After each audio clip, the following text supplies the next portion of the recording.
Shalom, salam sejahtera buat Bapak Ibu Saudara, para pemirsa Tabura Injil di mana saja berada. Ada sukacita, kebahagiaan kita bisa jumpa lagi melalui media ini. Kiranya Bapak Ibu dalam situasi yang baik dan senantiasa diberkati Tuhan. Di kesempatan ini kita akan mendengar bagian firman Tuhan yang akan saya bawakan melalui Alkitab Perjanjian Lama dalam kitab Amos pasal 5 ayat 4 sampai ayat yang ke-6. Sebelum kita membaca dan merenungkan bagian ini, mari kita berdoa. Bapa di sorga, Bapa di dalam nama Yesus Tuhan Juru Selamat kekasih jiwa kami. Kami mengucap syukur kepadamu Tuhan, kami masih punya waktu dan kesempatan untuk mendengar berita firman-Mu. Kami sadar akan keterbatasan kami sebagai orang dosa. Kami minta Tuhan kiranya Kau hadir melalui kuasa Roh Kudus, mempersiapkan seluruh keberadaan hidup kami, biarlah firman menjadi kekuatan, menjadi panduan, menjadi prioritas dalam hidup kami, sehingga hidup kami terus terarah dalam firman-Mu. Kiranya Tuhan terus menuntun kami, dan biarlah kami tidak hanya menjadi pembicara, menjadi pendengar setia, tapi kami menjadi pelaku firman yang setia. Dalam nama Yesus firman hidup kami berdoa. Amin. Bapak Ibu sekalian, para pemirsa yang berbahagia diberkati Tuhan, bagian firman yang kita baca hari ini, Amos pasal 5 ayat 4 sampai ayat yang ke-6 yang berkata-kata demikian, perikop jalan yang menuju hidup. Sebab beginilah firman Tuhan kepada kaum Israel, carilah aku maka kamu akan hidup. Janganlah kamu mencari Betel, jangan pergi ke Gilgal, dan janganlah menyeberang ke Beersheba. Sebab Gilgal pasti masuk ke dalam pembuangan, dan Betel akan lenyap. Carilah Tuhan maka kamu akan hidup, supaya jangan ia memasuki keturunan Yusuf bagaikan api, yang memakannya habis dengan tidak ada yang memadamkan bagi Betel. Demikian jauh adalah pembacaan firman Tuhan. Dari ayat-ayat ini diberi tema Tuhan jalan kehidupan dan keselamatan. Tuhan jalan kehidupan dan keselamatan. Bapak Ibu Saudara pemirsa, Amos adalah seorang pekerja peternak. Dia biasa mencari juga buah arah, ya, buah arah hutan ya, dan biasa sebagai peternak, pekerjaan utamanya itu. Tapi Tuhan panggil dia sebagai seorang nabi yang sebenarnya dia sebagai orang awam ya tidak punya pengetahuan yang secara detail tentang Taurat, tentang Alkitab, tapi Tuhan panggil dia sebagai seorang hamba dan seorang nabi, untuk memberitakan maksud Tuhan kepada mereka, bangsa Israel yang ada di kerajaan utara. Mengapa? Karena kerajaan bangsa ini walaupun hidup dalam puncak kemakmuran, mereka hidup dalam situasi ekonomi yang cukup mantap, situasi sosial politik yang baik, tapi hidup mereka secara lahiriah, mereka jauh dari Tuhan. Mereka beribadah, melakukan semua syarat-syarat agama yang tidak menumbuhkan iman mereka.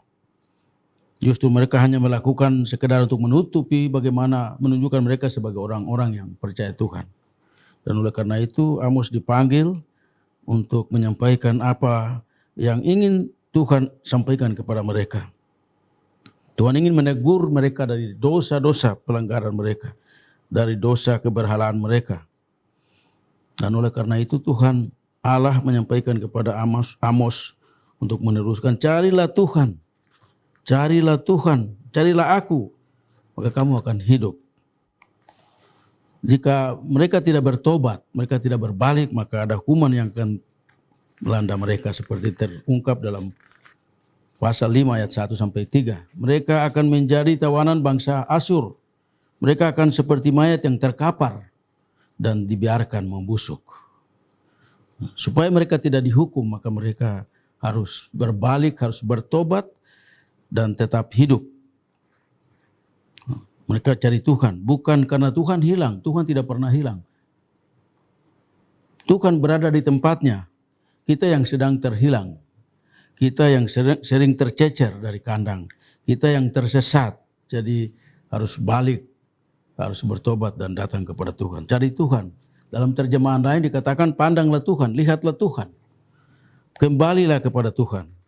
Makanya pada ayat 5 dikatakan, janganlah kamu mencari Betel. Jangan pergi ke Gilgal, janganlah menyeberang ke Berseba. Sebab Gilgal pasti masuk ke dalam pembuangan dan Betel akan lenyap. Bapak Ibu Saudara, para pemirsa yang diberkati dan dikasihi Tuhan. Kondisi bangsa Israel tidak beda dengan kita dewasa ini. Walaupun mungkin kita hidup dalam kelimpahan, hidup dalam kesempurnaan, kecukupan. Tapi kadang-kala kita lupa Tuhan. Karena itu kita juga diingatkan untuk mengoreksi diri kita. Apakah kita memang hidup dalam persekutuan yang manis dengan Tuhan, yang erat dengan Tuhan. Atau kita selama ini masih jauh dari Tuhan. Kalau memang kita masih jauh dari Tuhan, kita diingatkan untuk cari Tuhan. Kembali kepada Tuhan, dekat Tuhan. Bangun persekutuan yang manis dengan Tuhan. Bertobat, berubah. Seseorang yang bertobat atau berubah itu harus menunjukkan karakter-karakter kehidupannya. Dia menjauhi dan menghindari dosa. Lari dari dosa. Karena dosa itu membelenggu hidup kita dan kita tidak bisa berbuat apa-apa. Yang kedua, hidup selalu mengucap syukur. Bukan bersungut-sungut. Karena ketika kita mengucap syukur kepada Tuhan, maka kita akan melakukan banyak hal. Yang ketiga, bukti dari pertobatan itu, kita punya kerinduan untuk kebenaran Tuhan. Kerinduan untuk selalu mencari kebenaran Tuhan. Baca Alkitab, dengarkan Alkitab, merenungkan firman Tuhan setiap hari. Karena di dalamnya tersimpan harta yang sangat berharga bagi kita. Seorang yang telah bertobat juga dia punya kerinduan yang besar untuk orang lain bisa bertobat seperti dia, untuk orang lain bebas dari dosa. Karena dia sudah menikmati makna daripada pengorbanan Kristus.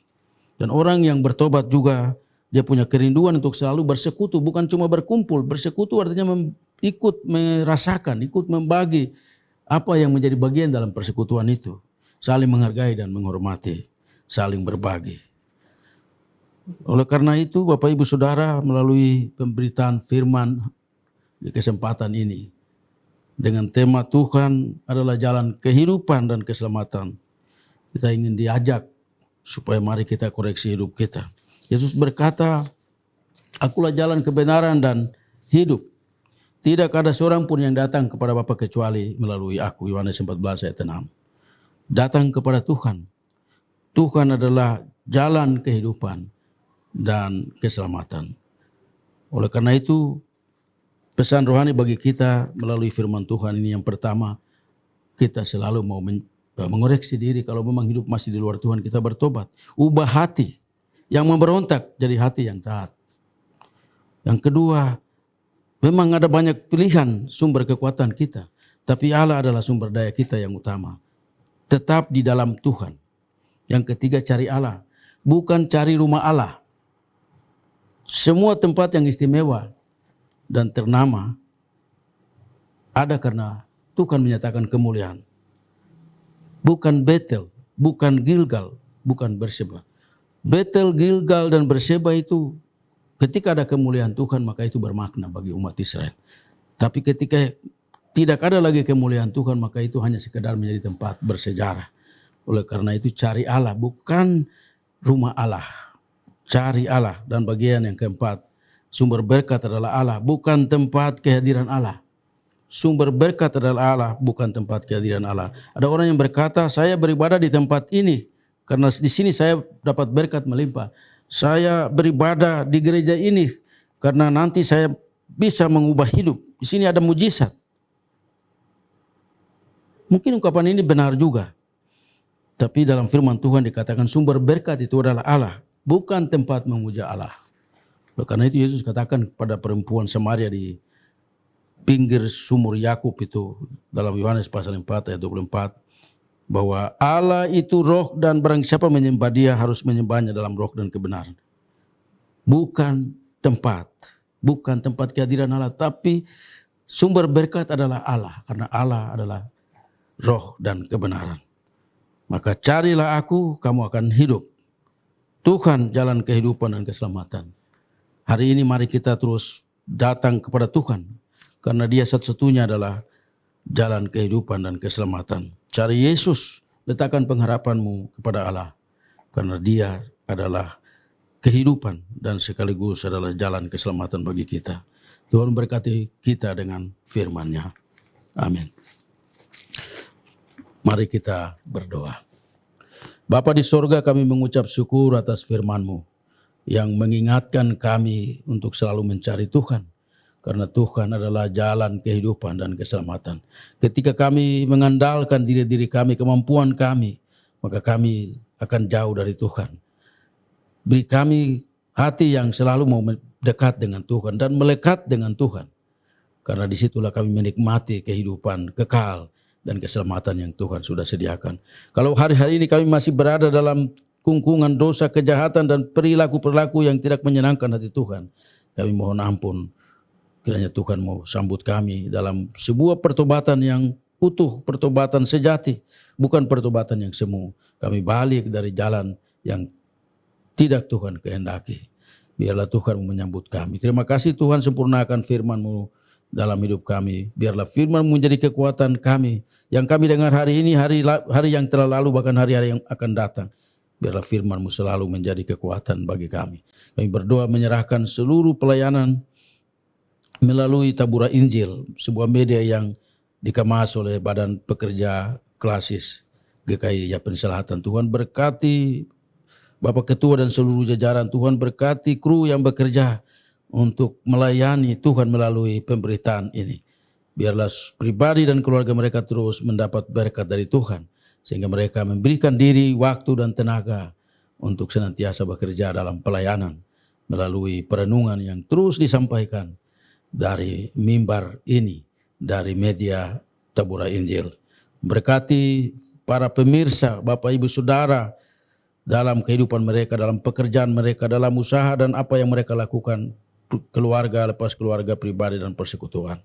Terima kasih Bapa di surga, kami bawa seluruh hamba-hamba Tuhan yang terus bekerja melayani Tuhan, pendeta, guru jemaat, guru Injil, penatua, syamaz, semua yang terlibat. Tuhan memberkati mereka yang berada di daerah-daerah yang penuh dengan kekurangan, keterbatasan, di pulau, di daerah-daerah terisolir, mereka yang ada di perkotaan. Tuhan memberkati, biar nama Tuhan terus dipermuliakan melalui pekerjaan dan pelayanan mereka.